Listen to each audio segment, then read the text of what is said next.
name is Nicolette and I'm Czech University of Liverpool student and I spent last 10 days by helping in Ukraine. On the 24th of February, the war in Ukraine began. As a Czech student, I felt the situation closer to home than many of my peers in Liverpool.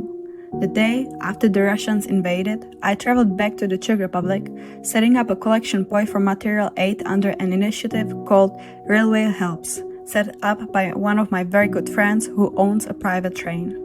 More and more collection points are being set up all around Czechia, from which several tons of aid are gradually being taken to the railway station and onto Ukraine. Absolutely everyone is involved. I'm surrounded by hope and feel a universal wave of solidarity. I board the train with a bulletproof vest strapped to my backpack, heading for the city of Chop, Ukraine. I open the window of the train and stare into the eyes of teenage boys in military uniforms with guns on their backs. We unload the material aid onto the platform and then transfer it to vans that then deliver everything to the affected areas. Once the aid is unloaded, hundreds of people board our train, mostly mothers with children, as men aged 18 to 60 must enlist. We take these boarded people to the safety of Czechia and provide them with accommodation if necessary. I see sadness all around me.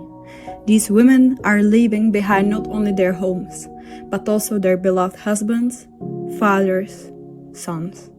We left the established line at Chop and headed to Mostyska in Ukraine.